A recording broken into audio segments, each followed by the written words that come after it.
Hello दोस्तों, तो चलिए जान लेते हैं हम लोग पार्थिव और जोवियन ग्रह जो हैं उनमें क्या अंतर है। तो पार्थिव ग्रह जो हैं वो जनक तारे के बहुत समीप बने हैं, जहां अत्यधिक तापमान के कारण गैसें संसाधित नहीं हो पाई हैं और घनीभूत न हो सकी हैं।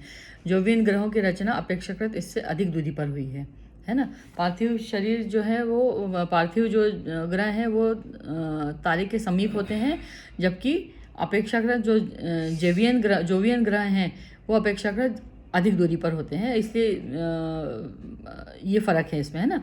दूसरा, सौर मंडल मतलब सौर वायु सूर्य के नज़दीक ज़्यादा शक्तिशाली थी, अतः पार्थिव ग्रहों की ज़्यादा मात्रा में गैस व धूल के कण वो उड़ा करके ले गई। सौर पवन इतनी शक्तिशाली न होने के कारण जोवियन ग्रह से गैसों को नहीं हटा पाई। तो वो जोवियन ग्रहों के बीच में जो आसपास उसके चक्कर लगाती है वो धूल के बादल बहुत ज़्यादा हैं, इसलिए उनको जोवियन ग्रह कहा जाता है। और इसलिए वो क्योंकि सूर्य से उनकी दूरी है, इस वजह से उनके धूल के कण जो है वो संघनित नहीं हो पाए हैं।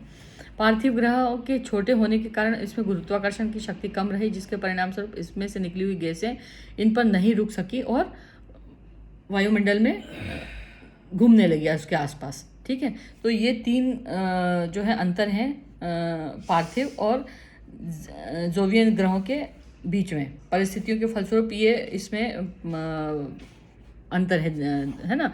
अब हम बात कर लेते हैं चंद्रमा की। तो चंद्रमा पृथ्वी का अकेला प्राकृतिक उपग्रह है। पृथ्वी की तरह ही चंद्रमा की उत्पत्ति के मत के संबंध में अलग अलग मत प्रस्तुत किए गए। जैसे पृथ्वी के संबंध में किए गए कि पृथ्वी की उत्पत्ति कैसे हुई, वैसे ही चंद्रमा की उत्पत्ति के विषय में भी वैज्ञानिकों के अलग अलग मत हैं। आपने सर जॉर्ज डार्विन का नाम आपने सुना होगा।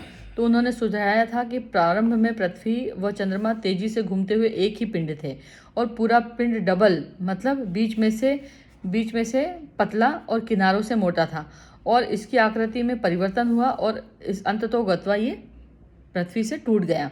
और इसके अनुसार चंद्रमा का निर्माण उस पदार्थ से हुआ है जहां आज प्रशांत महासागर में गर्त के रूप में वो मौजूद है। तो उनका डार्विन का ये कहना है कि जो प्रशांत महासागर का जो गर्त है वो चंद्रमा का टूटा हुआ हिस्सा है, और पहले वहाँ पर मतलब चंद्रमा की आकृति थी, चंद्रमा था वहाँ पर, और वो टूट करके और उपग्रह वहाँ पृथ्वी का उपग्रह बना है। और कहाँ से टूटा है वो प्रशांत महासागर वाला जो जहाँ पर आज प्रशांत महासागर मौजूद है वहाँ से टूटा है, और इसलिए वहाँ पे प्रशांत महासागर में इतना बड़ा गर्त बना हुआ है।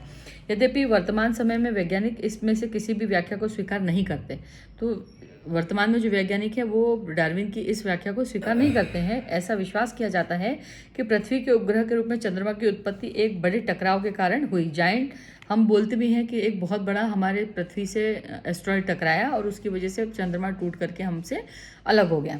इसके नतीजा था कि बिग स्प्लिट है ना, जिसको बिग स्प्लिट कहा गया। और ऐसा माना जाता है कि पृथ्वी के बनने के कुछ समय बाद ही मंगल ग्रह से भी एक से 3 गुना बड़े आकार का पिंड पृथ्वी से टकराया था। जैसे मंगल ग्रह के 1 से 3 गुना बड़े मतलब मंगल ग्रह जितना बड़ा है उससे बड़े आकार का कोई उल्का पिंड हमारे पृथ्वी से टकराया, और इस टकराव से पृथ्वी का एक बड़ा हिस्सा टूट करके अंतरिक्ष में बिखर गया। और टकराव से अलग हुआ यह पदार्थ फिर से पृथ्वी के कक्षा में घूमने लगा, और इसी क्रम में आज चंद्रमा बना है। यह घटना चंद्रमा की उत्पत्ति के लगभग 4,444 अरब वर्ष पहले घटी थी अंतरिक्ष में, है ना। तो ये हो गया कि चंद्रमा किस तरीके से बना और पृथ्वी का ही वो हिस्सा था, और इसका निर्माण कैसे हुआ। एक एस्ट्रॉयड के पृथ्वी से टकरा जाने की वजह से चंद्रमा जो है वो पृथ्वी से अलग होगा, है ना। तो ये व्याख्या की है, और एक व्याख्या जॉर्ज डार्विन की है, जिसे आज के जो आधुनिक वैज्ञानिक हैं वो उसे खारिज करते हैं।